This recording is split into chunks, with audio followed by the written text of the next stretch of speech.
What's up, hip hop fans? Welcome to another edition of Hip Hop Head. My name is Julian Williams. I have a review for you guys today. The Appeal, Georgia's Most Wanted by Gucci Mane. It's going to be released on September 28th, which is going to be Tuesday. Going to be a huge day for hip hop because we have four releases that same day. We have The Appeal, we have I'm the West by Ice Cube, we have Lil Boosie Incarcerated, and we have Lil Wayne's I'm Not a Human Being. Um, just to name several albums that are being released that day. And I'm gonna try to do a review for each and every one of these major releases, and hopefully more releases as they go by. But anyway, the album right now, The Appeal by Gucci Mane, Georgia's Most Wanted. Um, to say the most, if you're looking for lyricism and something compared to a lot of the older hip hop artists' lyricism and good quality subject matter and direction, you're not gonna get this with this record. This is primarily not the record for you if you're looking for straight up, 100% pure, hip hop in its purest form. This is not the type of album for you. But if you're looking for an album full of, I guess, basically gutter anthems, party material with pretty good beats and solid hooks, then this is the album to listen to. My rating for this album, I'm gonna give 3 out of 5. I'm gonna give this album 3 out of 5. And basically onto the album, Gucci Mane is not much of a lyricist at all. Um, I think that Gucci Mane pretty much depends a lot on his. I think he's very rhythmic.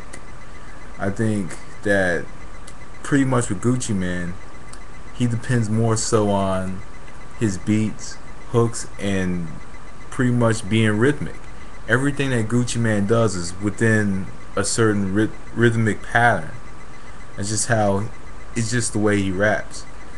And you hear it on pretty much on each and every one of the songs that he keeps a rhythm and he follows that rhythm, and that's how his delivery is. His delivery is dependent on his rhythm, and but how it gets though on the record is that this rhythm gets very repetitive all through all 15 songs, all 15 tracks. There were some pretty good moments in the record.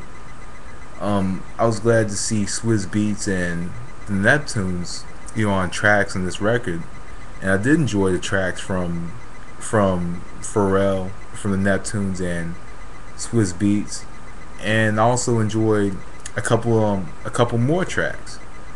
But there were a couple songs on the record that just sounded ridiculously bad.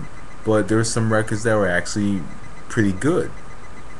And with Gucci Mane, it's just, I just think it's with him, it's just the constant rhythmic pattern throughout the whole record. You hear it over different beats, and that's always been my problem with Gucci Mane, is that he has the same rhythm, and I think he kind of needs to change up that flow a little bit, because if you listen to a lot of rappers, they kind of change up their flow for a specific type of song, for a specific sound. Gucci Mane just sounds the same.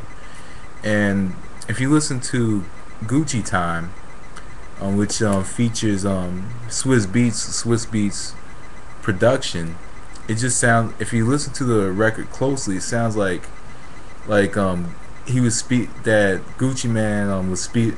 I guess sped up the flow, but I think that it was modified technically to make it sound like he was rapping much faster than he was actually rapping. But anyway, I think that my praise for Gucci Mane is that he was able to, I think this is my praise for him, is that you can give the man a beat, he's gonna give you a catchy hook. It's not gonna be followed up with any great lyricism. It's not gonna be followed up with great lyricism, but he's gonna maintain a nice rhythm, and he's gonna give you a decent. He's gonna give you a decent hook. But and also the guest features were quite solid. Nicki Minaj and Bun B, I enjoyed both of the records of both of them. The beginning track, Little Friend featuring Bun B, and the ninth track, featuring Nicki Minaj. And Nicki Minaj delivered very well in her guest spot, and also Wyclef Jean made an appearance on the record, but and Estelle as well, and Ray J. And I wasn't much of a fan of Ray J's appearance on the record. Estelle did a decent job, but anyway, guys, I gave the album a 3 out of 5. I just think that he could have done a lot better with this record. He's done a pretty good job promoting the record. I just think that honestly, I don't think Gucci Mane has the lyrical ability to be on the same level as some of the top rappers today. He has a pretty decent name. He has a pretty good following. I just think that lyrically he will never be on the same level as some of our top artists in hip hop currently. But he has, like I said, he has good tracks, and it depends on what you're looking for in a record. Has some good tracks for the nightclubs, but for the pure hip hop fans, the pure hip hop heads, he doesn't really have that one track that just stands out lyrically. But as far as beats and hooks and choruses go, he has some decent, he's very decent in that category with this record. But anyway, 3 out of 5. Nothing he did really impressed me. He was just very rhythmic and quite melodic, and not necessarily melodic in how he sounded or how he rapped. It was just everything was just the same. If you listen to all the beats, and there were different beats. I gotta give it to him. He had different beats. He just sounded the same on all the beats. So anyway, guys, thanks for watching. I'll be back for another review. Thanks.